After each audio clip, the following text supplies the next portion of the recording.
Section 1 ज्ञान का दरवाजा गीता के चैप्टर 2 को समझना। भगवद गीता एक पुरानी ज्ञान भरी किताब है। ये भारत के पुराने समय से आई है। ये महान ग्रंथ महाभारत का एक हिस्सा है। गीता का सीधा मतलब है भगवान का गीत। ये एक खास पवित्र बातचीत है।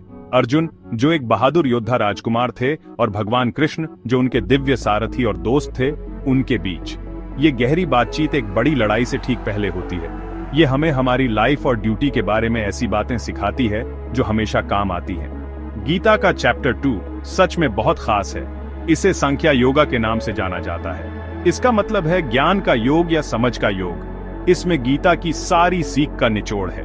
भगवान कृष्ण यहीं से अपनी खास गहरी सीख देना शुरू करते हैं। वो अर्जुन के गहरे दुख भरे सवालों का सीधा जवाब देते हैं। ये चैप्टर आगे आने वाले सारे स्पिरिचुअल ज्ञान के लिए एक मजबूत नींव बनाता है। ये अंधेरे से मन की रोशनी तक का रास्ता साफ साफ दिखाता है।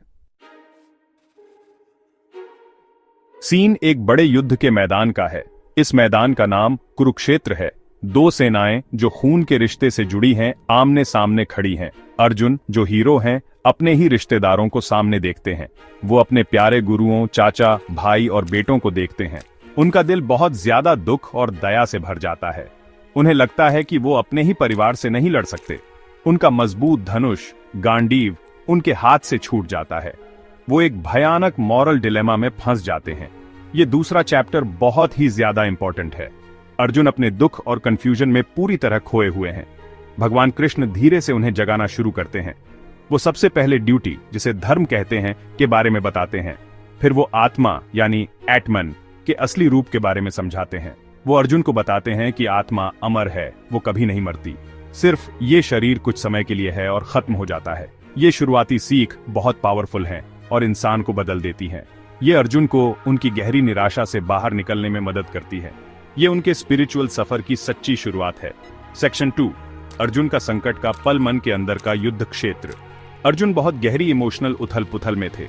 वो दुख से भरे हुए थे, जिसे शोक कहते हैं, और मोह, जिसे डिल्यूजन कहते हैं, ने भी उन्हें घेर रखा था। उन्होंने युद्ध न करने के लिए कई आर्ग्यूमेंट्स दिए। उन्हें अपने रिश्तेदारों को मारने के भयानक पाप से डर लग रहा था। उन्हें परिवार और परंपराओं के खत्म होने की चिंता थी। उन्हें इस लड़ाई से कुछ भी अच्छा होता नहीं दिख रहा था। उन्हें कमजोरी महसूस हो रही थी और उनका मन पूरी तरह कंफ्यूज था।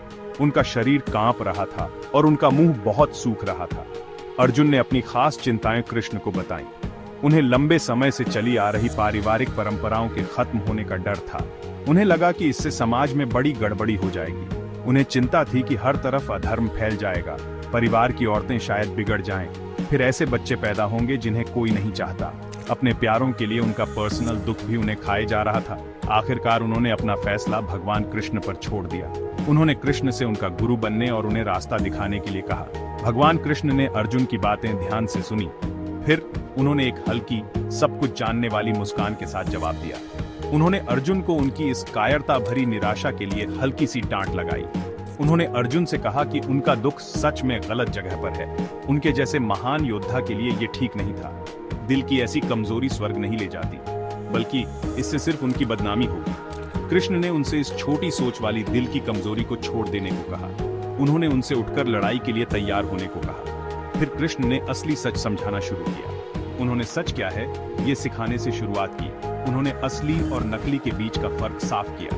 असली है आत्मा यानी सच्चा सेल्फ या सोल। नकली है ये शरीर और ये दुनिया की चीजें। आत्मा, कृष्ण ने समझाया, हमेशा रहती है और उसे कोई खत्म नहीं कर सकता। वो न कभी पैदा हुई और न कभी मरेगी।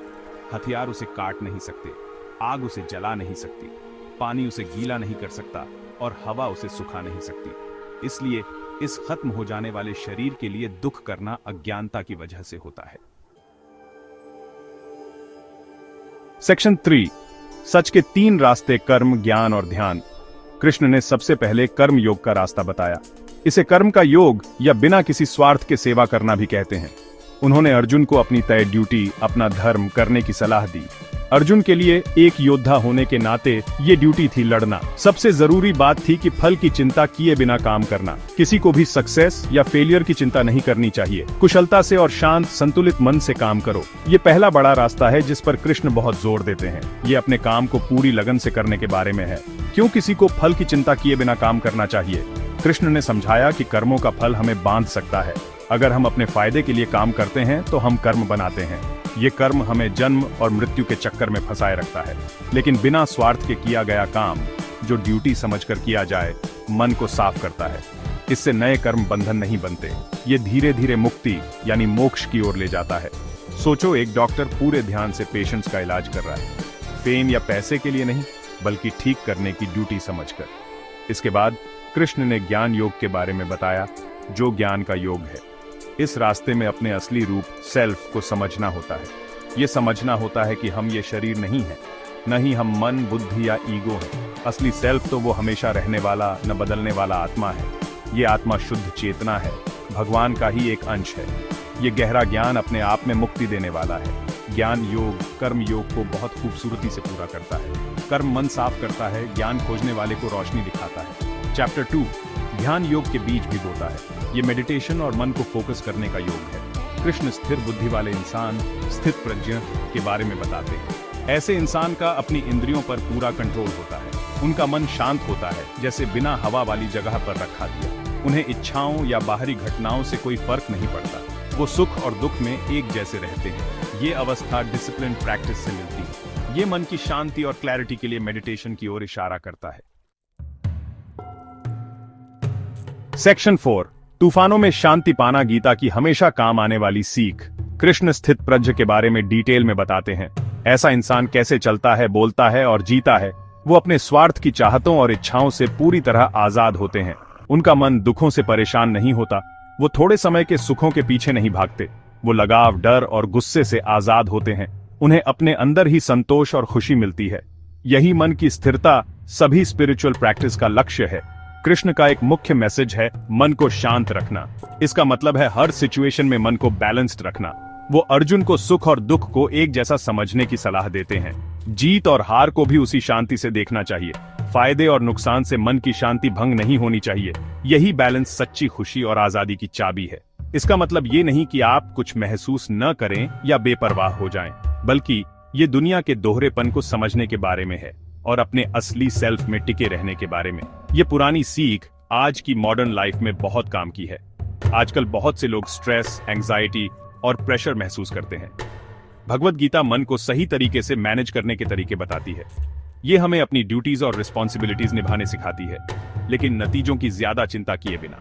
इससे स्ट्रेस कम होता है और फोकस बेहतर होता है। ये हमें दुनिया की भागदौड़ के बीच मन की शांति पाने का रास्ता दिखाती है। गीता हमारी रोज की मुश्किलों के लिए प्रैक्टिकल ज्ञान देती है। ये हमें हिम्मत और क्लैरिटी के साथ चैलेंजेस का सामना करने में मदद करती है। आखिर में भगवत गीता का चैप्टर 2 बहुत गहरा है। ये अपने आप में स्पिरिचुअल लाइफ के लिए एक पूरी गाइड जैसा है। ये हमें सही और पर्पसफुल जीवन जीने के लिए जरूरी टूल्स देता है। ये हमें खुद को और दुनिया को बेहतर ढंग से समझने में मदद करता है। ये हमें सिखाता है कि लाइफ की कई लड़ाइयों का सामना कैसे करें। ये लड़ाइयां बाहरी हो सकती हैं या हमारे अपने मन के अंदर। सांख्य योग का ज्ञान बहुत बड़ी ताकत का सोर्स है। ये हर उस इंसान को क्लैरिटी और शांति देता है जो इसे खोजता है। इसका मैसेज ऐसा है जो कभी पुराना नहीं होता, सबके लिए है और हमेशा ताजगी देता